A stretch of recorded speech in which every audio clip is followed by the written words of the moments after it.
Got caught with the hair again. I don't know how many times I'm going to come on here and not check myself first. Oh, too funny. Anyway, oh dear. So I just wrote day 59 and I thought, my goodness gracious, it's nearly 2 months. That's crazy, isn't it, to be sort of locked down inside? It just seems to be so crazy at the moment with the whole world. And I think, oh, hey, Lauren, how you going? Um, yeah, it seems to be so weird. Anyway, I was a bit sort of uh, cabin fevery this morning, and I thought, you know what, I'm gonna hop in my car and go and see my daughter. The kids are all at school during the day, so the baby's still home though. Yeah, mid-March, that's it. Yeah, well, that's why I said 60 days for me. So I think I started these perhaps the day after we went into lockdown. Hey Scott, how you going? Hey Gigi. Um, so it's been quite a long time. So it's certainly bizarre. And I keep thinking everything wants to go back to normal, but really nothing's changed. It seems it's very odd. Anyway, I've left Maroon 5 going in the background. If you can hear the music still going, I didn't turn it off. So anyway, let's have a pull of these animal spirit cards and we'll see what we've got energy coming through today. Oh, we've got two. Okay, very interesting. I love the way spirit does that. There we go. I have the whale and the elk. It'll be interesting. Wednesday, yes, Wednesday at 12 o'clock, midday. Okay, let's see how easy we can find these in the book today. So I'll go the whale first because that's the one that came out first. And a whale is a water sign, so it's quite easy to find that one out, isn't it? There it is. Hey Joanne, how you going? I sort of feel the same way, Lauren. This guy I've known for years wrote to me this morning and said, "How are you going?" And I said, "It's great." The trouble is, I've been working from home for so long. I'm actually to the point where I think I could do this forever. Really doesn't worry me at all. I'm happy to still just go out and do my shopping or whatever else I need to do. So anyway, whale. Hey Jane, how are you going? It's lovely to see your name come up on here. All right, so the whale, this is about a desire to delve deeper, profound peace and ancient wisdom. The whale represents profound emotional health and stability. Whale personalities are not afraid of emotional expression or traversing difficult terrain as they have overcome many challenges in their lives. These experiences have enriched them, giving them stability, strength, and a depth that is rare. Whale energy is usually linked to the feminine forces of compassion and communication. We can depend on whale personalities when all else seems lost and trust them to be a beacon in our darkest hour. Wow, profound emotional health and stability. So that's what the whale means. All right, let's have a look at the elk. I love seeing how they get to fit together. That came straight up today, so that was really good. Okay, the elk. But so this is about being stable, resilient, headstrong, and it's a father one, which I think is quite interesting because I think they said that was a feminine energy. The great elk represents the earth element in its masculine form. This means it provides underlying support and stability amidst life's many changes. An elk personality, whether male or female, is fully established in themselves and knows their core values. They become known and respected for acting in ways that uphold those values. Sometimes the elk's ego can become inflated, but for the most part, they make damn good fathers, mothers, lovers, and friends. The world needs more elk energy. How beautiful is that? So when it's in balance, it's supportive, kind, and consistent. Let me just go back to the whale for a moment because I can see a big message coming through here. It's because this is one is the feminine forces of compassion and one is the stable energy of the elk. So I really feel like you've got a perfect blend of earth and water in these two. So for those people who always ask about the ego and the self, I feel this is what this is representing. The masculine and the feminine energy, it's a perfect balance of both and both complement each other. One's about desire to delve deeper, profound peace and ancient wisdom. And the other one is stable, resilient, and headstrong. So I feel like you've got a perfect balance of head over heart with these two cards. That's really beautiful. So if you're working at the moment trying to understand the ego, and somebody did ask me that, the thing is with the ego, once you recognize that you have an ego, that's sort of, I think I've got something in my teeth there. That's half the battle. Once you start to recognize, hello, hi Janet, how you going? Did I miss anybody else? Melanie, how you going? And Beck, hey. Once you recognize the ego, you almost diffuse it straight away. So once you start to recognize what is your ego and what the ego is about, it's like it starts to just slide away. It's sort of like because it's recognized, it sort of takes a step back. I'm not really sure why that is. Maybe because you're recognizing or observing your behaviors or the way you do things, but it immediately starts to step back. So when people are saying that they have trouble recognizing or trouble discerning the difference between the ego and the self, or the true self, or your higher self, I guess the best way to do it, in the most simple way to do that, is to understand that your true self comes from a place of love. Your ego doesn't. So your ego is quite negative. It's only trying to protect you. And as I've said, now I can see I've got something in my teeth. It's going to drive me mad. It's sort of like, if you're having a thought about something, right? Okay, I want to buy a house. I'd love to own my own house. And your ego says, no, you don't really have the money for that. You'd have to work really hard for that. And you might not succeed anyway. So why would you want a house? And then you think, no, I'm fine. I'd like to buy a house. It's what I really want to do. Yeah, but what if you fail? What if you don't get it? So you can see the difference. It's just, it's not quite so obvious all the time. But your true self comes from a place of love. So if you're not getting messages that come from love, that's your ego. And like I said, it's protecting you. It's saying to you, you know, you may not be safe if you go and buy a house. You may not have the money. You may not have the opportunities, the resources. Maybe you mightn't get it right the first time. But at the end of the day, all of those things that everybody else's voices in your head speaking, school, work, family, all your upbringing, all your ideas, all swimming around in there. And they are protecting you. But the trouble is, what happens is become so fearful that in the end I wouldn't go and buy a house because I'm too scared of all the reasons it might not work. Instead of going, that's what I want, that's what my higher self wants, I'm going to go for that. And then it becomes a fear-based thing. So that's how you tell the difference. So if you're wondering what your ego is and what your true self is, listen. If it's done with love, it's your true self. So, okay.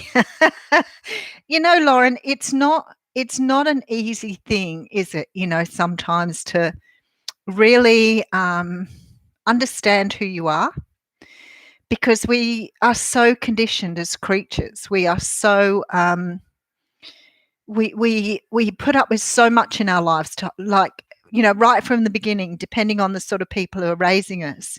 And I guess, like, nobody's, you know, done it in a perfect way. I look back sometimes and I think, you know, how many people tell their children that they can achieve anything, you know, as long as they don't hurt people along the way. And I think, hey, Sherla, how you going? But we don't. We don't really raise our children. We raise them in fear. Our media is a really good example of that. I remember somebody saying to me years ago, you know, if you watch television, if you watch the news, it's so negative. I mean, from the moment you're born, you're taught, you know, I mean, look at us at the moment, all locked down because of a virus, all living in fear of a virus. But it's the same with other things. I mean, we get told all the time what can kill us.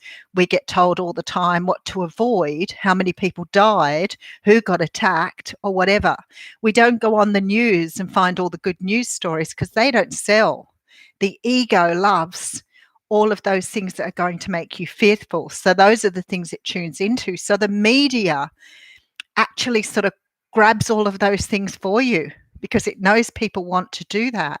And I watch other people, do it, and it sometimes it incites so much racism and hatred in people. I'm absolutely appalled.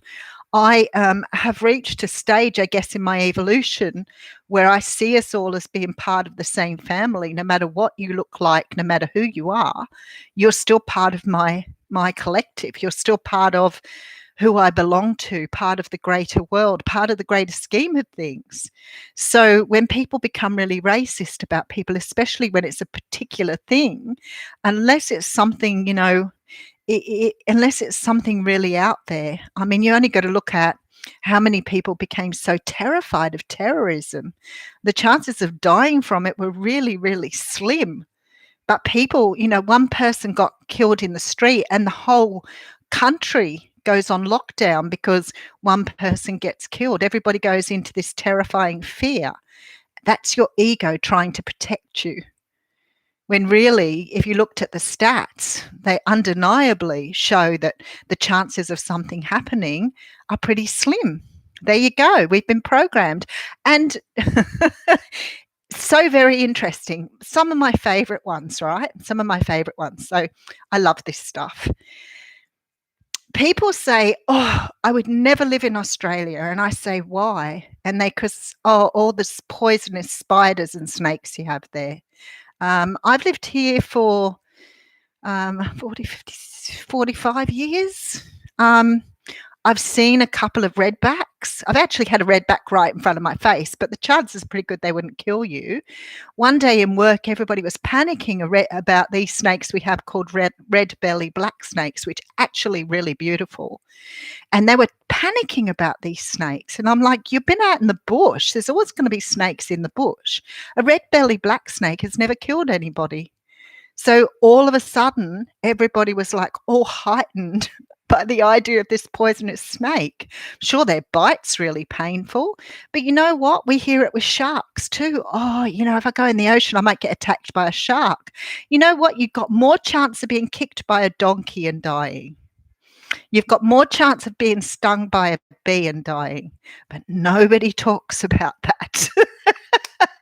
The toilet thing, I remember, look, Lauren's having a laugh, as Ricky Gervais would say. You're having a laugh. Because someone wrote a song many years ago which was called Don't Sit on the Toilet Seat or something, because the redbacks under the toilet seats. Some people, I met a farmer once and he said, "Oh my goodness, I've been bitten so many times by redbacks." He said, "Yeah, they're painful, but I don't just have an immunity to them now." And because I guess on farms you're moving, big blocks of wood around and whatever else. So some people have been bitten more than once. That's beautiful, Lauren. I'm glad you speak to your children like that. As long as you teach them, they can't do anything bad. I mean, they can't, kill people to get to the top. I know it's happened, but hey, Jules, how are you going?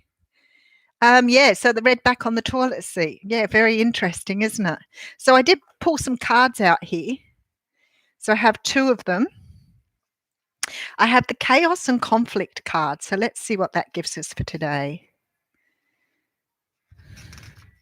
Yeah, so when you read the stats and you think people are sort of really scared of certain things, I think, perhaps you need to really do your research. But I have had people say it to me. And I sometimes I find it really hard because I think I just want to reel off the stats to you and the chances that's going to happen to you, and maybe you could get it back into perspective. But some people they absolutely wallow in the yeah, there you go, the redback on the toilet seat, 9 miles from Gundagai, that's it. But some people revel in that negativity. They love it, absolutely. They think it's absolutely something that they want to, I don't know, sort of wallow in it. I don't even know how to say it, but some people are crazy. And I remember one time there was somebody attacked in somewhere. I can't remember where it was, and their bag was stolen. And the amount of panic this person went into, and I remember having a look, I think it was in somewhere like Thailand. And it was like a once in a lifetime happening or occurrence. Apparently, the crime rate was really, really low. I don't know if it was Thailand, wherever it was. And this one off attack on this person had created so much fear. If the fear is real, then that's a little different. So if you don't want to go somewhere because they have, a terrible history of having violence and you're avoiding that, then perhaps your ego is right in saying to you, don't go. But you can't avoid everywhere and not move outside your house for fear of getting, I don't know, struck down by lightning, because it just doesn't happen very often. All right, chaos and conflict, card 33. This is about disarray, being at cross purposes with another, the tension of opposites, and the value of chaos before order. Opposing forces come together to create a turbulent atmosphere, but consider the value of chaos that serves you well as you become unmoored by it. Scattered to the winds, you leave behind the parts of yourself you no longer need and disperse seeds to reinvent yourself anew. Although the conflict appears to exist externally, its essence is also internal, projected outward and causing disarray. You may find yourselves at cross purposes with someone else, facing a storm, yet you feel that you can't control it. Every storm passes and chaos leads to a reordering of things. Conflict provides a way to see that more than one side of a situation. Look upon this as just a moment in time when you need to take shelter and step away from the fray. Don't be too eager to fight. This is a time to understand rather than be misunderstood. So I'm wondering why the other cards come out now. Yeah, see, in Florida, you eat alligators. They eat alligators in the US. Like, really? If it's good meat, why put it to waste? Really? Snakes and spiders. So you have a lot of poisonous ones there too, because I know with your spiders you have the black widow, isn't it? Which is equivalent to our redback. That's funny, Scott. And I agree with you. Hi, Susan. How you going? I agree with you, Gigi. I didn't tell my children often enough either. But you see, I was never told. We only role model what we see. So if we're role modeled to be the way we are, I probably set my children up a lot by making them scared of things. Because to be honest, when I had my children, I was very young and I was terrified of everything. I couldn't even be in the dark. I don't think I even learned to like the dark until I was probably late 20s. So I was scared of my own shadow. You only, yeah, my daughter said gators taste like a cross between chicken and fish. She said a bit of both. And you have bears. Oh, you are so lucky. But then we have kangaroos and koalas. And everybody thinks they're cute and cuddly, and koalas are nasty little critters. They're really aggressive, so aggressive. Kangaroos can be too, if you sort of do the wrong thing by them. They're not little. Some of those kangaroos, even in the ones in captivity that are really tame, they're huge. They can stand as tall as you. And when they get really aggressive and stand their ground, they easily can be as tall as you. Oh, koalas? Then they're all right in captivity if they're raised by human hands. They're absolutely adorable, yes. Still have to be careful even when you hold them, when you've got a keeper there, because they can turn. They're really nasty. Everybody, it's just see about drop bears. Everybody thinks koalas are so cute, but I guess it's what you think's cute, isn't it, really? Crocodile gator, yeah, I would imagine. Hey, Denise, how you going? Yeah, my daughter, okay, so some things I did right with my children, okay? Some things I did brilliantly, and I'm so proud of what I done. When my kids wouldn't eat things when they were young, I used to say to them, if you don't want to eat it, that's fine, but you've got to at least try. And if you don't like it when you try it, that's okay. You don't have to eat it. Because when I was a child, I had to eat everything. And I can remember sitting there till like 3 and 4 o'clock on a Sunday afternoon with Brussels sprouts on my plate because I just couldn't eat them. They made me feel sick. And of course, then they'd get cold and I'd have to eat them cold. And I wouldn't be able to get down from the table until I'd finished what was on my plate. And I think, in the end, the only way I could eat it was by holding my nose and having it water. and swallowing it with water because it was the only way I could get it down. I love Brussels sprouts now, but I think it was because I was being force fed. So I always said to my children, if you don't like it, you don't have to eat it, but you have to show me, you have to at least try it. So I can remember with a couple of things my children didn't like when they were younger, but they love now. My son would never eat capsicum and beetroot, and he loves both of them now. So, but they'd try. And at least, so when my daughter went to America, because my daughter's first 3 children are all from her first partner who was from the US, and she went over there lots of times when they were together, and she tried everything over there. So I was so proud of her. She came back and told me she'd had so many different things, turtle or tortoise, something like that, and crocodile, alligator, and whatever else. Oh, see, yeah, I agree with you, Gigi. I don't think it's good to force people to eat. You're asking for issues and problems around um, having weight problems for starters. Because I remember the size of the meals we used to get when we were kids, and we were supposed to eat them all up. Ew, liver! I love lamb's fry. So there you go. That was something I do like. I used to make it when I worked at the pub. I used to make it for all the people that came into the pub. So I'd make up a big pot of lamb's fry and bring it to work for the guys. But I do like lamb's fry. Second card, new life. So we had the first one, which is about chaos and conflict and learning to recognize on the inside can influence on the outside. This is about a new life, and it's the birth of new ideas, growth, opportunities, a breath of fresh air, and life renewing itself. When spring awakens the world, joy and excitement can be felt all around and in your very core. Blossoms burst from trees overnight, birds return home and sing their glorious song, and nature is full of promise. Miracles beckon all of us. This is one of those times in your life where new ideas inspire you and new opportunities bring you hope for seeing your dreams come true. All is well in your world and you have the energy to feel renewed. Allow your heart to fill with enthusiasm. Let your light shine, for this is a time of good fortune. So I think that sounds really nice, doesn't it? I like that. I like that card. The thing is with lamb's fry, you've got to cook it a certain way. And a lot of people just cook it in big slabs and it doesn't taste so good. You have to cook it with bacon and onions, and you have to slice it really, really thinly to get nice flavour from it. But I used to make it a lot. Somebody told me the other day it's really expensive now. I haven't made it for years. Lamb's fry.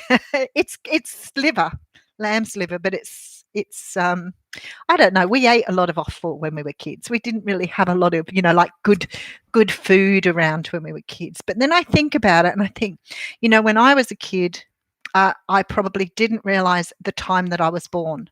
So I was born in 1958, and I think 1958 was only just a bit over 10 years after the war finished, right? So we probably were doing it very tough in those days. We didn't have a lot. The schools did a lot of supplementing people's diets because people were so malnourished after the war. The parents were so malnourished that children got, Del Rosa syrup in those days, fresh orange juice and milk. And we had the milk at school. So every day we got a small bottle of milk at school on our tea break. And our parents got free orange juice and free malted cod liver oil. Which I couldn't work out. I could remember this flavour years later in my head. And I remember saying one day, what was that stuff we ate? And it was malted cod liver oil in malt. And it looked like treacle. So it was sort of dark and sticky, but it was full of cod liver oil. And again, trying to build up our lives, I guess, in terms of like going through, probably a couple of decades of our families being malnourished.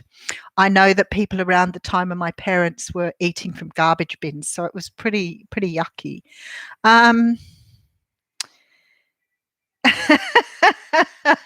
Oh, Lenore, you flatter me so much. The readings have been really beautiful at the moment. They're very much about our own self-development, so I'm loving them at the moment, and really enjoying the difference in the readings. So it's nice to get love readings, but I'm getting different readings sometimes for both, or slightly different readings, which is pretty cool. Oh, you were raised vegetarian. Oh, so let me tell you something. I remember this woman one day. She was talking about being spiritual, smoking, and saying to me that I shouldn't eat meat if I was a true spiritual person. So, yeah, when you put your cigarette out, come and talk to me. I don't think that there's anything you need to be spiritual. There is no set of rules. Otherwise, it starts to become religious, where you're saying, oh, you need to be this type of person to be this. And we don't really want to have that. Oh, the warm milk. Our milk was always freezing, Paddy, because it was always served under an awning, and it was always still quite icy when we got it. And as you do it, go for some sausages. Look for a Barbie. Um, oh no, coming forward. No, I still think it's going to be time. Yes, there are people coming forward. Yes, I get people all the time who tell me that their relationships have panned out. But I think I said to you the other day, I've been getting readings myself for a long time, and they've probably foretold of my person for about 5 years, long before I actually understood who he was. So, but the readings that I had 3 years ago are resonating completely with this time, right down to the nitty-gritty. So I don't know how long it's gonna be for some people, but I guess the time differences are different for everybody. I've spoken to people who've waited a lot longer. No alcohol, no caffeine, no tobacco. Okay. I can do without alcohol, that wouldn't bother me at all. I can do without cigarettes and tobacco, no problem. I've tried doing without caffeine purely because of the sleeping thing, but I love my coffee, so I don't think I can do without coffee. Um, but yeah, I'm not a vegetarian. I like my meat. I don't eat meat every day. I like eggs. I probably eat a reasonable amount of eggs. Yeah, I'm allowed 2 coffees a day. If I have more than 2, then I'm in a bit of trouble. So that will make my heart race sometimes. The caffeine will give me palpitations. But if I drink coffee, I need to drink it in the mornings. So I have one first thing in the morning. I have a cup of tea when I wake up, and then I have a coffee about an hour later. Um, Ew, that wasn't good, Paddy. That's gross. So they didn't refrigerate it. See, in England, it was cold, it was icy, and there's nothing like drinking milk when there's shards of ice in it. Oh, heavenly, heavenly, creamy milk. Um, and the cream used to sit on the top of the milk, so you'd have to shake it up. It wasn't homogenized in those days, or whatever it is, pasteurized, homogenized. Oh, excuse me. Um, So alcohol, coffee, and tobacco, or is alcohol and tobacco? Alcohol and coffee. You know what? I have the occasional glass of wine. I have a couple of groups of friends, who when I met up with them, I would meet up with them, at the pub or whatever, because we all worked in different places. Um, and I'd always have a glass of wine with them. We'd buy a bottle and drink the same wine. So I have a couple of friends that I'll have a glass of wine with, but my life wouldn't end if there was no wine. But I'd feel my world might end if they stopped chocolate. I don't eat it all the time, but I think someone told me that they were never gonna supply chocolate again. I think I'd be pretty devastated. I think that would be like breaking down from a relationship. I'd be severely heartbroken if someone told me I couldn't have chocolate again. Hey, Hayley, how you going? Yeah, I came on a little bit earlier today. I thought I'd try and sort of come on at different times, so because people have different times themselves that they can get on. So, um, how funny!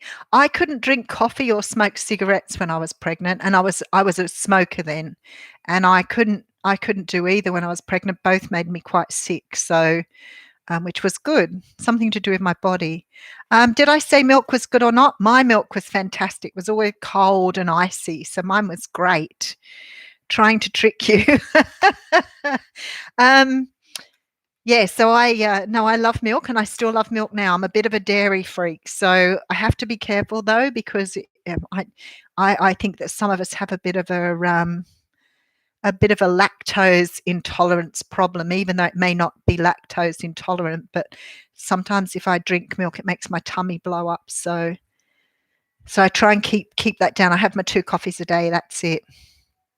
That's really good, Gigi. I think that's really good. Like, as I said, I probably thought I was doing all the right things by my children, but looking back now, I'm a bit naughty now with the grandchildren.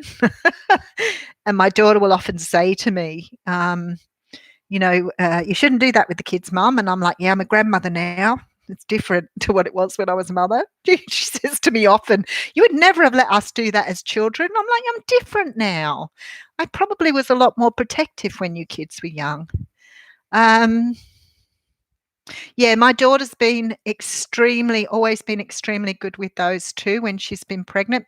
My son's wife was fairly strict as well, not drinking caffeine. My daughter's really crazy though, because she says she craves salad stuff all the time, and of course you're not allowed to buy that in the shops, or compressed meat now, and the whole Listerine thing. Listerine? That doesn't sound right. Listeria thing. So that makes it a bit different. But no, I didn't stay with decaf. I think decaf's horrible. A couple of them aren't too bad, but there's just some. I'm just not a fan of decaf. I do really like my coffee. I've tried to give it up many times. It just won't go. It just won't go. Jane says she hasn't had chocolate in a little over 2 weeks. What are you, mad?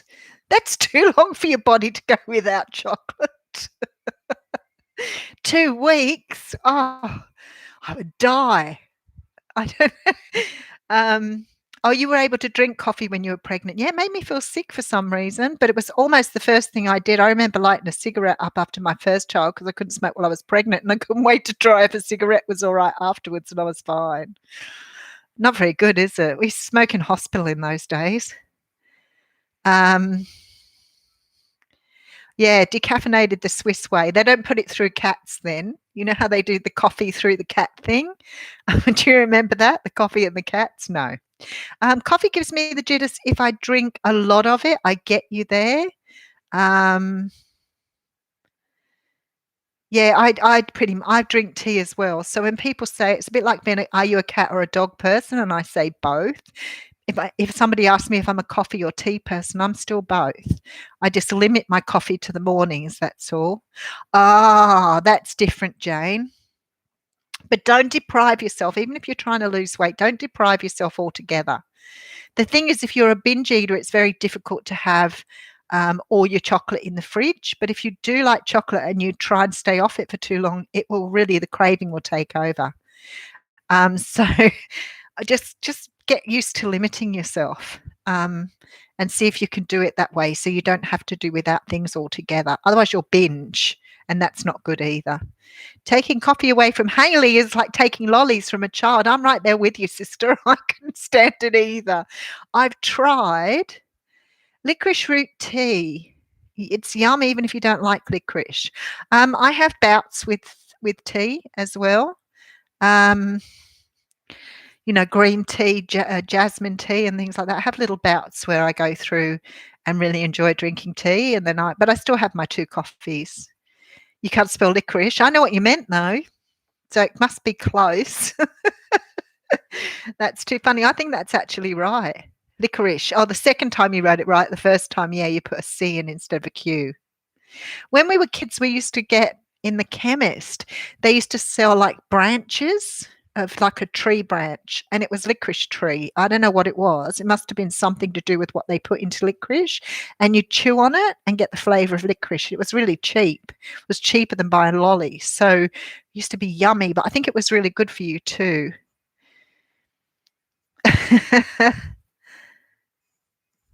Oh, wow. Gigi, I'm inviting you over for a few drinks. You clean my house too.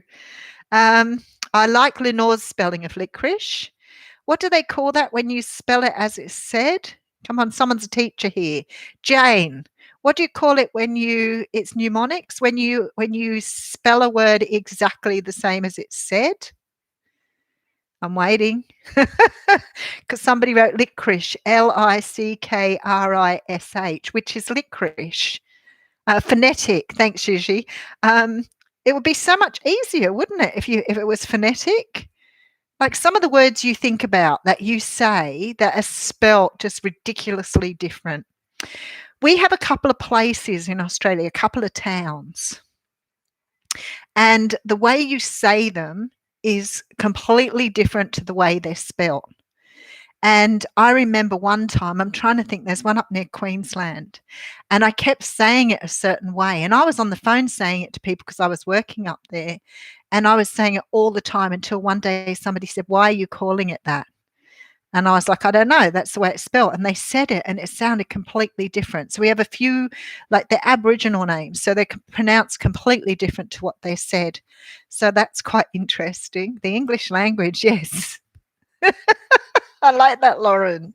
But I had a story that I thought was really funny. Um, when I started training in this current job about a year and a half ago, I was in a training group and someone said to me, "Oh, your name's Yvonne." And I said, "Yeah." And they said, "Because you spell it Yvonne." Anyway, she said, "We went out to these people's house one day. Their daughter's name was Yvonne." And I said, "Oh, yeah." And she said, "Yeah." So she said, "We're having the conversation all the way through about Yvonne and how she was going and everything else. When the meeting finished," she said, "they walked the person to the front door. The person walked them to the front door. And it was the person's mother. And she said, 'Why do you keep calling my daughter Yvonne?' And she said, 'Well, that's how it's spelt, Yvonne. That's Yvonne.' And she said, 'No, my daughter's name's not Yvonne, it's Yvonne.'" And I thought, I reckon somebody'd been pulling a leg and said to her, "That's how you pronounce it, Yvonne." So I always laugh at that. Um, the bandage was wound around the wound, wound around the wound. um, with the cocky. Okay, I'll have to remember the names of these couple of places before I get on tomorrow. I'll write them down so I can. Oh, is it Waveney? Oh no, that's embarrassing. I felt really sorry for her when she said it to me. Waveney. See, there you go. With Lukoki or without Lukoki. Now, I've got to tell you, I don't know if we have any New Zealanders on here today, but in New Zealand, they pronounce WH as F. And when I first went over to New Zealand and someone said that to me, I thought they were having me on, and I was really embarrassed because it looked like Wakatani to me because of the way it was spelled. But they actually pronounce it Whakatane with the WH. And there's a few others as well spelt that way, but they actually say it that way. And I thought somebody was, you're having a go. Are you having a laugh? I thought somebody was really giving me a hard time, but they weren't. That's how they pronounce the WH. So if I've got anybody here who's from New Zealand, they will know that. But there was Wakatani and Wakamari or something as well. There was 3 of them, I think, that I went through. And to hear them speak it in the native tongue sounds really cool.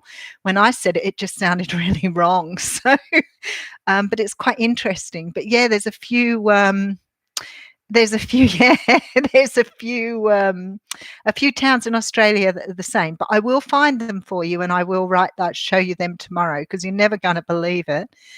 La is Ladisha.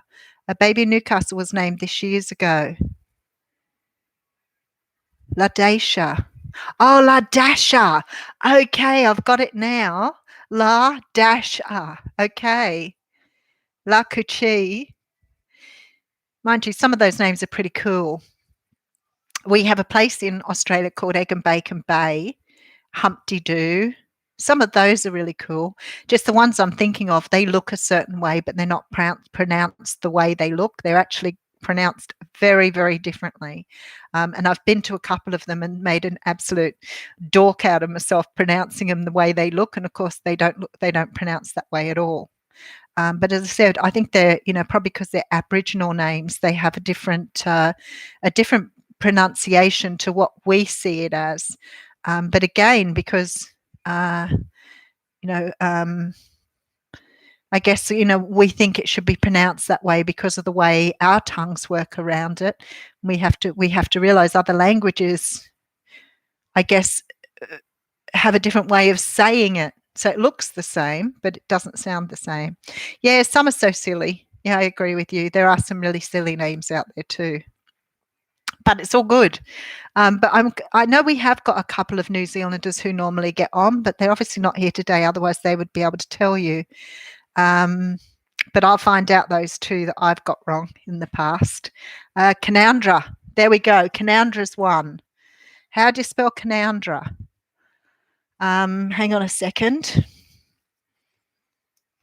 I'll tell you how to spell Canowindra.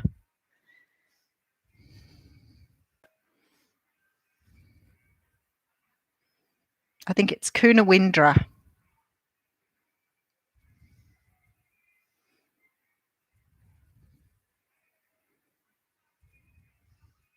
No, quite a little bit different. Okay, so Canowindra. No, it doesn't spell it like that at all, Hayley. Canowindra is spelled Canowindra. So when I pronounced it, I went Canowindra, and someone said it's Canowindra, and I was like, how do you get Canowindra out of that?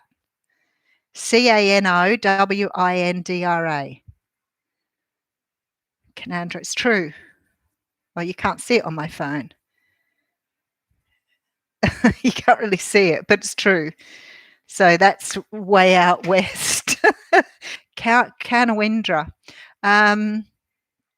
Hayley, is your first name rare? Oh, no, Hayley is very common. There's a few names I'd never heard of before I came to Australia. Hayley will back, like the Australian. There are certain names that are really Australian. Yeah, I've seen some really cool names in England where people have taken photographs of people standing next to things, which I think is quite funny. I've seen them along the way and had a little bit of a laugh at those.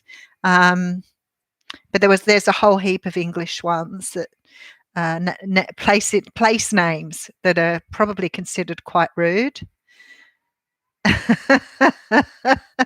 Oh dear. Yeah, so it's funny, isn't it? See, as I said, we don't realise sometimes how culturally isolated we are in that regard. So sometimes we think that everybody knows what's happening. One of my friends had a person here from England, and I went out to him and said, "Are you okay? I'm cooking a chook for lunch." And he looked at me really funny, and he sort of said, "Yeah, okay then." Anyway, I didn't think any more of it. And he cooked the chook for lunch. And apparently, he didn't know what a chook was. So if you don't know what a chook is, it's a chicken. But you get so used to your idioms, is that what they call them, that you sort of sometimes forget that perhaps other people don't understand what you're saying. But I remember coming to Australia when I was a kid, and people called things differently here to what we had in England. So that became a problem too, because in England we call lollies sweet, and lollies are ice blocks in England, whereas here they call lollies sweets, and we called lorries trucks. So we call lorries. They call them trucks here. So you've got to sort of change your whole way of thinking. Oh, okay. Hayley, yeah. Yeah, there's a few other names that as I said, that we have here. Whoops, pretend. Alrighty, I better go. It's 3/4 of an hour. I better go. It's been lovely to chat with you all today. Don't forget to go back and, like jelly and jam. Yeah, the American jelly doesn't have fruit in it, though. It's like jam without fruit. I don't know what that's about. Oh, Sarah, you just come in and I'm about to go. It's so lovely to see you. I went on early today because I thought I'd catch some. Yesterday was very quiet. I think we only had like 7 or 8 people on yesterday, so it was nice to sort of have a good chat today. I will see you tomorrow. Take care. Go back and watch the cards from the Animal Spirit deck. You're welcome, Scott, as always, and the Wisdom of the Oracle. Very beautiful cards today. And I will see you tomorrow. And I'll try and remember the name of those other places that are spelt very differently to what they're said. Most welcome, people. Mwah! Love you all. See you tomorrow.